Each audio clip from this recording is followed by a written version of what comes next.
구독자 여러분 반갑습니다.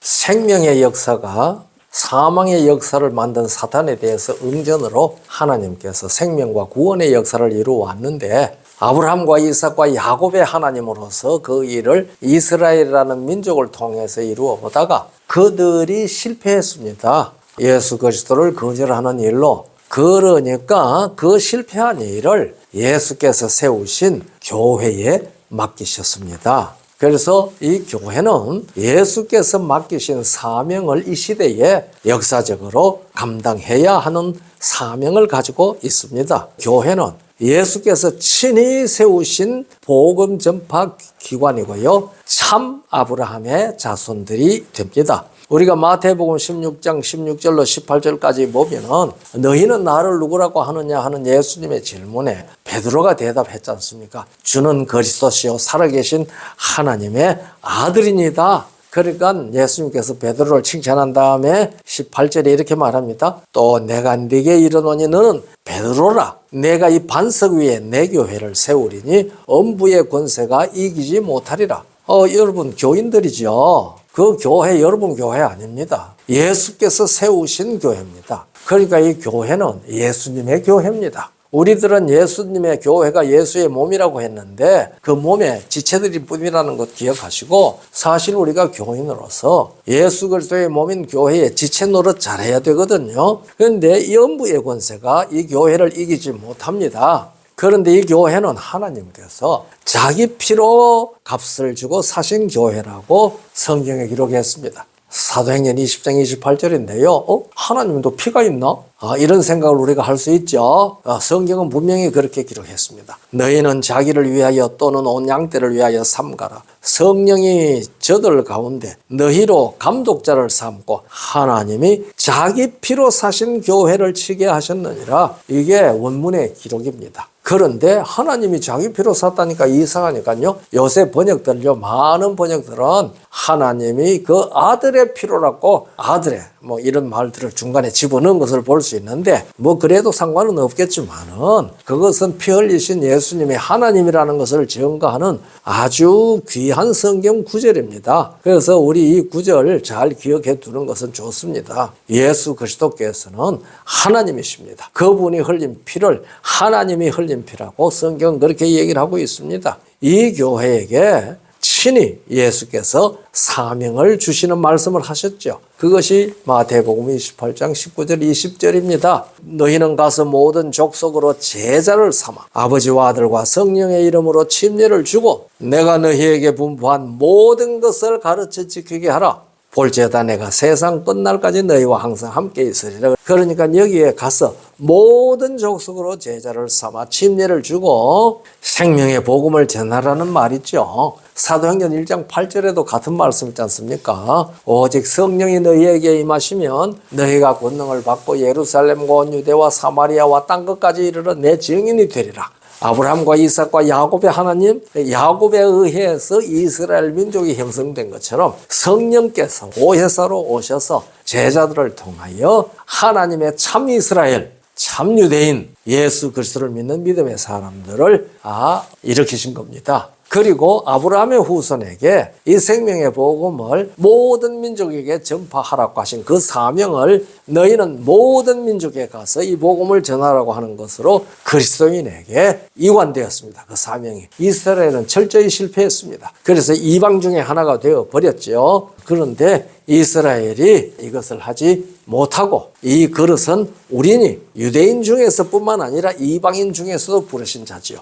그러니까 유대인들이 민족적으로는 이방인과 동일하게 됐지만은 이방인인 우리가 개별적으로 예수님을 믿음으로 말미암아 참 이스라엘, 참 유대인이 된 것처럼 민족적 혈통적 유대인도 예수님을 믿을 때에 또 교회에 연합해서 참 그릇이 된다는 사실을 로마 9장 22절로 24절에 말했습니다. 이 교회라고 하는 말, 헬라 말은 에클레시아인데요. 이것은 부르심을 받은 자들이라는 뜻입니다. 에베소 3장 9절로 11절에 영원부터 만물을 창조하신 하나님 속에 감추었던 비밀의 경륜이 어떠한 것을 드러내게 하려 하심이라. 이는 이제 교회로 말미암아 하늘에서 정사와 권세들에게 하나님의 각종 지혜를 알게 하여 하심이라. 곧 영원부터 우리 주 그리스도 예수 안에서 예정하신 뜻대로 하신 것이라. 아브라함과 이삭과 야곱을 통해서 약속하신 그것이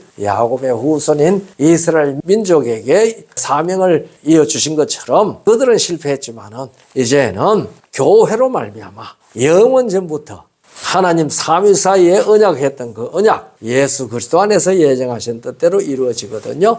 그래서 이것을 갖다가 이스라엘의 실패로 참감람나무에 접붙여진 돌감람나무라고 그렇게 표현합니다. 로마서 11장 17절로 20절에 유대인들 이스라엘 가지가 꺾였어요. 그래서 우리 이방인은 우리가 그 가지에 접붙임을 받았다. 그래서 우리가 생명의 진액을 참감람나무 뿌리로부터 받는다.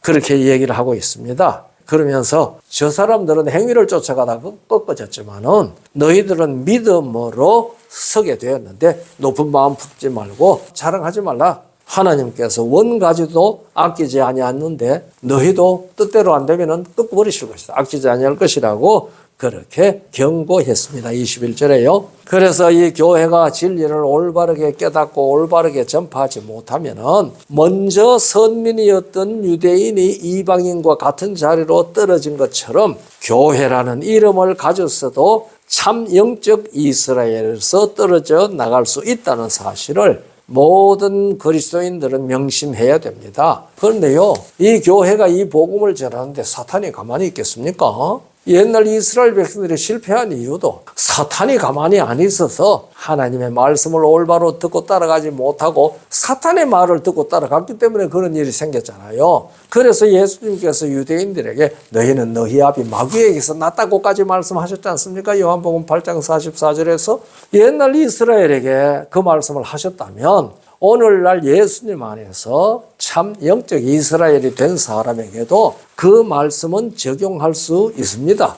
그 예수님께서 베드로에게 하신 말씀 잘 기억해야 됩니다. 또 내가 네게 이르노니 너는 베드로라. 내가 이 반석 위에 내 교회를 세우리니 음부의 권세가 이기지 못하리라고 그랬거든요. 우리 이 구절을 잘 읽어야 합니다. 음부의 권세가 이기지 못하는 말에 홀려가지고 교회는 세상을 넉넉히 이긴다 하는 쪽으로만 해석을 하게 되면은 음부의 권세에 삼켜질 수 있습니다. 음부의 권세가 이기지를 못한다는 이 말씀은요, 음부의 권세가 교회를 공격한다는 사실을 전제하고 하신 말씀입니다. 그러니까 음부의 권세가 교회를 공격한다는 말씀은 까먹고 이기지 못한다는 말에 우리의 초점을 맞추면 이 말씀 경계를 잃어버리게 되는 것이죠. 예수께서는 반석이신 예수님 자신 위에 세우는 교회를 음부의 권세, 곧 사탄이 싸움을 걸어올 것이라는 사실을 암시하신 것입니다. 그러나 그 사탄이 교회를 공격을 해도 반석 위에 든든히 서 있을 때만 사탄이 이기지 못합니다. 그런데 예수님께서 반석 위에 집 짓는 비유를 하셨지 않습니까? 마태복음 7장 마지막에 누구든지 나의 이 말을 듣고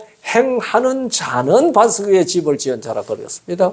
그런데 듣기만 하고 깨닫지 못하고 따르지 아니하면은 그들은 반석 위에 집 지은 자가 아니죠. 그러게 되면 무너지죠. 그러면은 옛날 이스라엘이 이방인과 같이 되어 버린 것과 똑같은 경험에 이르게 될 것이라고 그렇게 말씀하신 것입니다. 이 음부의 권세, 그것은 사망의 권세, 사탄의 권세입니다. 히브리 2장 14절에 보면은 사망의 세력을 잡은 자가 마귀라고 이 얘기를 해 주셨습니다. 히브리 2장 14절 15절은 마태복음 16장 18절을 해석한 말씀이기도 합니다. 그래서 이 사탄의 권세가 어떻게 교회를 공격하는지는 성경을 잘 연구할 때 깨닫게 됩니다. 우리가 마태복음 24장을 쭉 읽어가 보면은요, 역사의 종말에 특별히 예수님이 그렇게 말씀하셨잖아요. 사람의 미혹을 받지 않도록 주의하라. 사람을 통해서 이 사탄이 공격한다는 말입니다. 그런데 그들이 어떤 모습으로 나타나는가 하면은 거짓 선지자로 나타나고, 선지자예요. 앞에 거짓은 바른 것을 아는 사람들이 볼 때에 거짓 선지자죠. 자기는 참 선지자라고 나타나죠. 뿐만 아니라 거짓 그리스도로 나타납니다. 내가 그리스도다. 내가 재림주다. 그렇게 하고 나타난다 이 말입니다. 이것을 분별하는 눈이 우리에게 있어야 됩니다. 그런데 이 사람들이 뭘 하지요? 큰 표적 능력과 기사를 보인다고 그랬습니다. 그래서 할 수만 있으면 택하신 자들도 미혹하게 할 것인데 보라 내가 너희에게 미리 말하였노라. 구독자들 여러분, 우리도 미리 말한 이 말씀 지금 듣고 있습니다. 그러니까 진리를 옳게 분별해야 됩니다. 고린도후서 11장 13절로 15절까지 읽어보면요, 사탄이 자기를 광명한 천사처럼 가장하고 나타난다 그랬습니다. 4절, 5절, 6절까지 읽어보면은 다른 예수, 다른 복음, 다른 영을 전한다고 그랬습니다. 그런데 그걸 전하니까 사람들이 잘 받아들인다고 그랬거든요. 우리 구독자들은 그렇지 않으시기를 바랍니다. 꼭 이것이 그런가 하여 말씀을 잘 살펴서 진리의 말씀 밖으로 한 발자국도 나가지 않아야 됩니다. 우리는 이 진리의 말씀을 올바르게 연구하지 아니하면 순전한 그대로 말씀을 받아들이는 일에 실패하게 됩니다.